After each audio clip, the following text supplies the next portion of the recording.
এবং ইনশাআল্লাহ খুব দ্রুত একটা পদক্ষেপ আসবে, যেটা সিলেটবাসী, আমরা সিলেট বিভাগ উপকৃত হবে ইনশাআল্লাহ।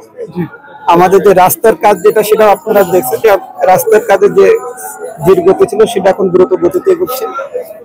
আর ট্রেনের যে বিষয়গুলো আপনারা বলছেন, যে ট্রেনের টিকিট এবং ট্রেনের দুইটা নতুন ট্রেনের বিষয়, যে আমাদের এখানে টিকিট বৃদ্ধি করা হোক।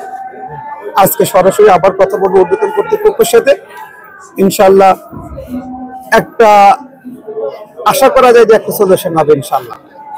কিন্তু একটা উপজেলা না, আমাদের 4টা উপজেলা ডিপেন্ড করে, কুলাউড়া, জুড়ি, বড়লেখা, তারপরে বিয়ানীবাজার সহ এইদিকে মানুষগুলো কিন্তু এদিকে আসতে হয়।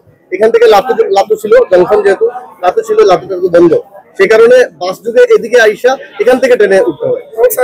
আমাদের এই যে সিলেট বিভাগে প্রায় 6টা লোকাল ট্রেন ছিল, সুরমা, মেঘ, জালালাবাদ, কুশিয়ারা, বন্ধ হয়, এখন সবগুলো বন্ধ হয়ে গেছে। বিদায় ছোট্ট ছোট্ট স্টেশনে এখন ইন্টারসিটি ট্রেনের স্টপেজের জন্য দাবি উঠেছে। আমরা দাবি করতেছি অন্ততপক্ষে কম হলে একটা লোকাল ট্রেন। আমরা আমাদের এই যে রেলওয়ে উদ্বোধন কর্তৃপক্ষ আছে, আমরা সেখানে আমরা কথা বলবো, আর আমরা আশা করি ইনশাআল্লাহ একটা ভালো সলিউশন হবে ইনশাআল্লাহ। ভালো, আমরা জানি সিলেটে সবার শরীরে রক্ত গরম, আন্দোলন বসে গেলে কিন্তু হয়তো প্রশাসনের এখানে উনি বললেন যে সবাই এসে কিন্তু আন্দোলন থামাতে পারবে না, কিন্তু আমাদের দাবিটা অন্তত যিনি আসছেন মহিউদ্দিন আরিফ, ওনারও আমরা প্রিভিয়াস প্লিজ, আমি এই জেলা প্রশাসক হিসেবে আমার ঊর্ধ্বতন কর্তৃপক্ষ তো আছেন, তাদের সাথে যাতে একটা ইমিডিয়েট যাতে ব্যবস্থা হয় সে বিষয়ে আমি কথা বলবো ইনশাআল্লাহ। আমাদের শেষ অনুরোধ যেটা, যদি আমাদের এই দাবিটুকু মানা হয় আলহামদুলিল্লাহ, আর যদি না মানা হয় তাহলে দয়া করে আপনারা আমাদের সিলেটকে আলাদা করে দেন, একটা প্রদেশ ঘোষণা করে আমরা আলাদা হয়ে যাই।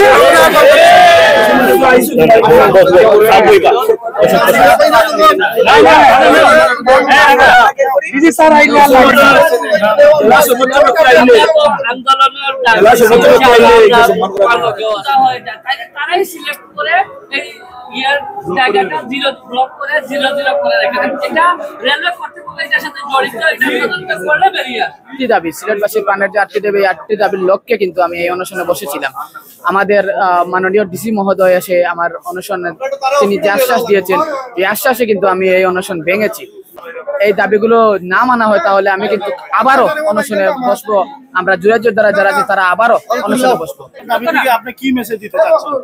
আমার দাবি থেকে আমি এটাই মনে করছি যে আমরা এই 8টি দাবি মানতেই হবে। এক কথা শেষ, আমাদের এই সিলেটের বাসীর প্রাণের 8টি দাবি মানতেই হবে।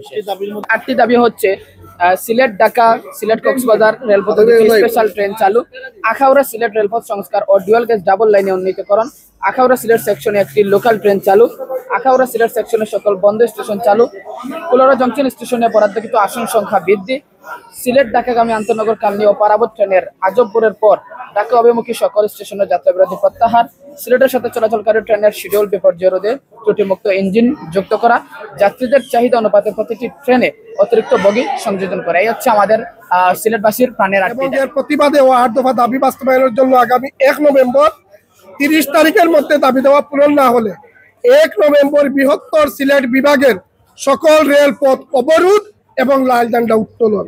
আমরা সময় থাকতে 8 দফা দাবি মেনে নেওয়ার আহ্বান জানাচ্ছি।